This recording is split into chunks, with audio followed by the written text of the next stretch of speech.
Hello friends, welcome to இது நம்ம சமையலறை. நம்ம சமையலறையில் இன்றைக்கி மில்க் பவுடரை வச்சு பர்ஃபி எப்படி செய்கிறதுன்னு பார்க்க போகிறோம். இது செய்கிறது ரொம்ப சுலபம் தான். 20லேருந்து 25 நிமிஷத்துக்குள்ளாரே இது செஞ்சிடலாம். அதுக்கு முன்னாடி என்னோடய சேனலை சப்ஸ்கிரைப் பண்ணலன்னா மறக்காமல் சப்ஸ்கிரைப் பண்ணிடுங்க. கூட இருக்கிற பெல் ஐக்கானையும் ப்ரெஸ் பண்ணிடுங்க. 2 கப்பு பால் பவுட்ரு எடுத்திருக்கேன். இதுக்கு 1 கப்பு பவுடர் பண்ண சுகரும், 3/4 கப்பு பாலும், 1/2 கப்பு நெய், முந்திரி, பாதாம், பிஸ்தாலாம் சின்னதாக கட் பண்ணி வச்சுருக்கேன். 1/2 டீஸ்பூன் ஏலக்காய் பவுட்ரு. இதை எப்படி செய்யலான்னு பார்க்கலாம். ஃபஸ்ட்டு ஒரு பேன் வச்சுருக்கேன். பேனில் ஃபஸ்ட்டு கீ ஆட் பண்ணிக்கிறேன்.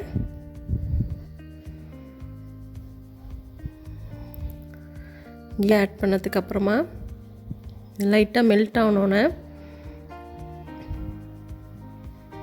இதில் காய்ச்சின பாலையும் ஆட் பண்ணிக்கிறேன். இது லைட்டாக கலந்து விட்டுக்கிறேன்.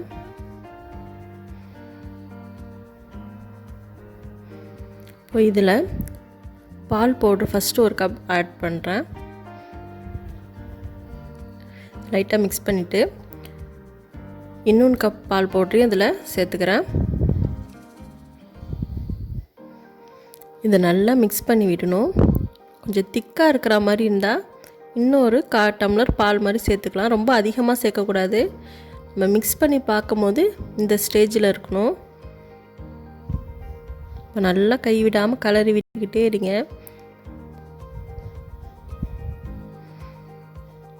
நம்ம இதை செய்ய ஸ்டார்ட் பண்ணினதுலேருந்து கடைசி வரைக்கும் அடுப்பு சிம்முலேயே தான் இருக்கணும். வேகமாக வச்சிடக்கூடாது. இப்போ பாருங்கள், இது நல்லா மிக்ஸ் ஆகிடுச்சு. இந்த ஸ்டேஜில் நான் சுகர் ஆட் பண்ணிக்கிறேன். சுகரை ஆட் பண்ணிவிட்டு நல்லா கலந்து விடுறேன்.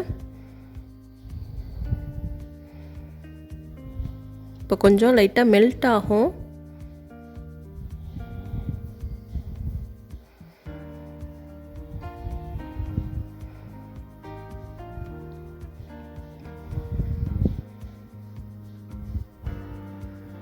நல்லா கலரி விட்டுக்கிட்டே இருங்க கைவிடாமல்.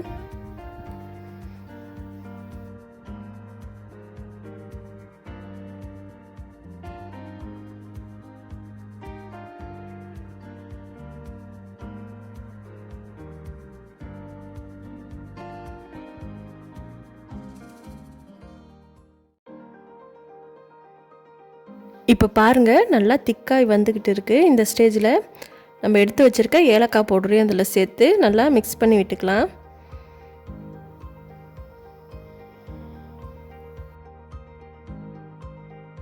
இப்போ இது நல்லா திக்காய் வந்துருச்சு. இது இன்னொரு 5 மினிட்ஸ் போல் நல்லா கிளறி விட்டுக்கிட்டே இருக்கணும்.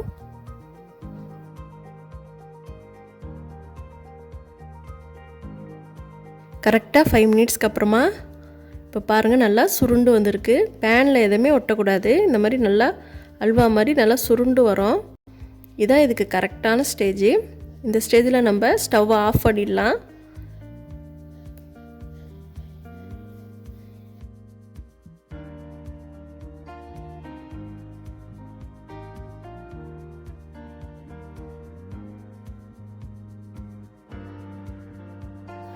ஒரு பிளேட்டில் கீ தடவி வச்சுருக்கேன். அதில் இதை ட்ரான்ஸ்ஃபர் பண்ணிக்கலாம்.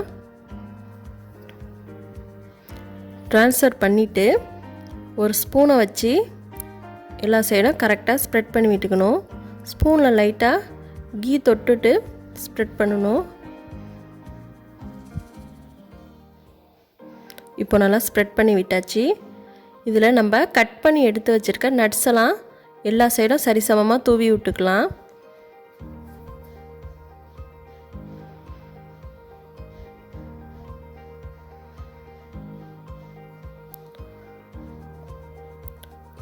நட்ஸு தூணதுக்கப்புறம் ஒரு ஸ்பூனை வச்சு லைட்டாக ப்ரெஸ் பண்ணி விட்டுக்கிறேன். அப்போ தான் நட்ஸ் வந்து இந்த பர்ஃபியில் நல்லா செட் ஆகிருக்கும். 2 ஹவர்ஸ்க்கு அப்புறமா இது நல்லா கூல் ஆகிடுச்சு. இப்போ இதை நான் கட் பண்ணி காட்டுறேன். ரொம்ப சாஃப்டாகவும் டேஸ்ட்டாகவும் இருக்கும். கண்டிப்பாக ட்ரை பண்ணி பாருங்கள்.